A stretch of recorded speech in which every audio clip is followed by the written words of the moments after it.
Welcome to AV Movie Recap. Today we are going to see a movie called The Chaperone. It is a crime comedy film. Let us get into it.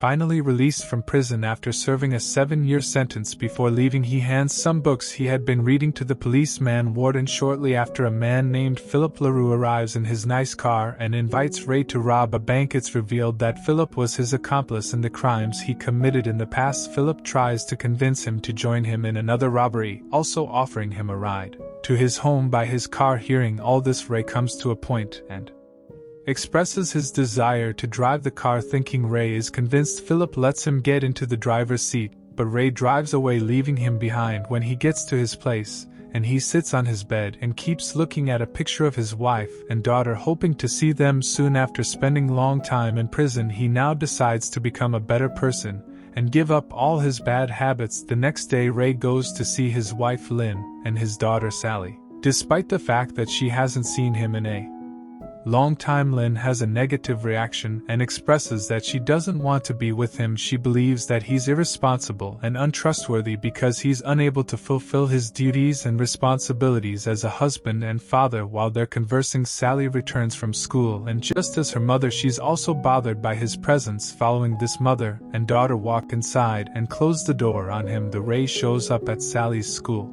and apologizes to her, but she still hates him. Disappointed in him, he tries to persuade her that he's changed for the better and that he will always be by her side from now on. However, she does not believe him and walks away coldly. Not long after, Ray hears a sound of firecrackers, and when he reaches there, he notices a bunch of schoolboys fighting. He quickly divides the boys and turns them to the principal. Just then, Sally's teacher, Miss Miller, approaches him, and the two introduce each other. Impressed by the way he speaks, Miss Miller invites him to accompany them on a museum tour the following week. As a chaperone, Ray immediately agrees, thinking it can be a good opportunity for him to bond with her later. And in the evening, Philip comes to Ray and again asks him to join him in the robbery. However, just like the previous time, Ray declines. It turns out that in the past, Philip betrayed him, and this was the reason Ray ended up in jail. The following day, Ray pays another visit to Lynn, but this time he meets her current husband. The two kiss right in front of him, making him upset. After a while, Ray again tries to persuade her that he'll make his family happy. However, Lynn claims that he won't be able to change anything because he doesn't even have a job. Recognizing that he needs money, Ray visits several organizations in search of a job, but he gets rejected almost immediately because of his criminal record application. His day is made even worse when he discovers that his apartment is on fire. With nothing else to do, Ray decides to join Philip's team in their plan to rob the bank. In the next scene, we see Ray, Philip, and two other accomplices driving toward the bank. On their way, Goldie doesn't stop blabbering, so Ray explains that the only thing he enjoyed about prison was being away from all of them. When they arrive at their destination, Philip and the other two put on their masks and break into the back, while Ray is instructed to wait in the car for them. While waiting, Ray happens to notice Sally and her classmates boarding the bus for the museum tour. He then reminisces about the quality times he spent with her in the past. These pleasant memories make him realize that what he's doing now is wrong, and as a result, he gets out of the car, tosses the keys into the bushes, and walks away. Following this, he boards the bus with the students and serves as a chaperone for their trip. When Sally notices him, she becomes angry and asks him to get off. However, he ignores her, believing that if he leaves, he will lose his daughter forever. On the other hand, Philip and the gang rob the bank and rush to the car with money, only to discover that Ray has gone and the car keys are missing. Left with no choice, they run away in an attempt to avoid being apprehended. However, Dale runs in the direction of the school bus, causing him to trip over and drop the money bag. Scared about being caught, and he leaves the bag and runs away. But just after a while, some policemen apprehend him and take him away. Meanwhile, Philip and Goldie steal a car in order to flee, and while driving they spot Ray on the school bus. Enraged at the betrayal, they start pursuing him, but to their bad luck they accidentally get hit by a truck.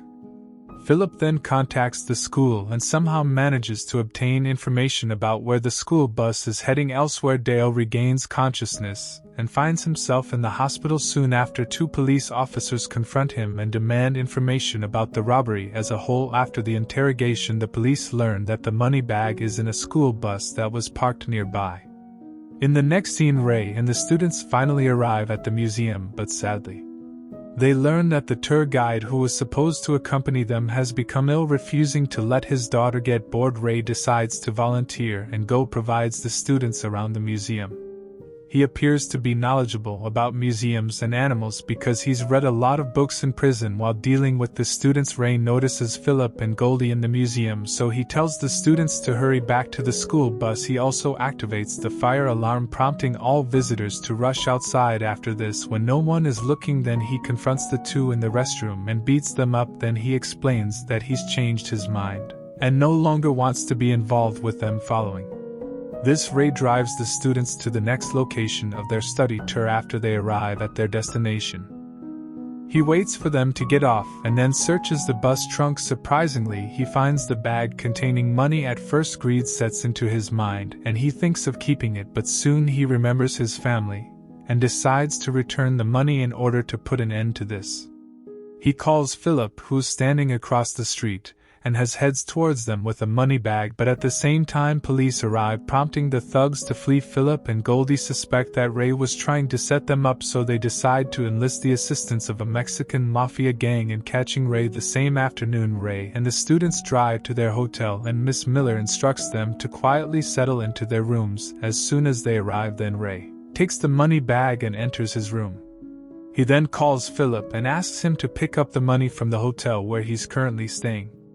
However, Philip, who believes that Ray double-crossed him, demands that he deliver the money to a secure and hidden location. As Ray continues discussing, Sally arrives there and apologizes for giving him a hard time. Then the father and daughter have a pleasant reunion after a long separation. In the next day, he takes her to a music shop and then a restaurant. In their way, the two start sorting out all their differences. In the midst of all this, several detectives arrive at the hotel and question Miss Miller about Ray's whereabouts. They also inform her of Ray being a suspect in the bank robbery case, freaking her out. A short while later, Ray walks Sally to the hotel and suggests she spend time with her friends, particularly Josh, who seems to like her. Sally happily returns after having a good time with her father, but her joy is short-lived. As she sees news of Ray being charged with robbery, enraged, she confronts him right away, claiming that she made a mistake trusting him again. But Ray is not ready to give up on his daughter so easily. He tells her everything that's going on, and this finally calms Sally down. In the meantime, he notices the detectives nearby and realizes that he is a target, so he asks that Sally bring the money bag from his room. After obtaining the bag, Ray asks her to join her friends. While he goes to return the money, Sally agrees and starts walking back, but unfortunately Philip and Goldie abduct her. Meanwhile, when Ray arrives at the specified location, then he finds 3 Mexican gang members. Annoyed that he was set up, he releases a brutal punishment and defeats the 3 in no time. Soon after, he receives a phone call from Philip, who reveals that his daughter has been kidnapped. Enraged, Ray warns him not to hurt Sally or it'll end badly, but Philip is unfazed and instead he summons then Ray to a secret location to make the exchange. Wasting no time, Ray hails a cab and heads to said location. Before getting off, he hands some cash to the taxi driver, instructing him to drive away as soon as Sally gets inside. As the plan, Sally successfully escapes and returns to the hotel with her friends.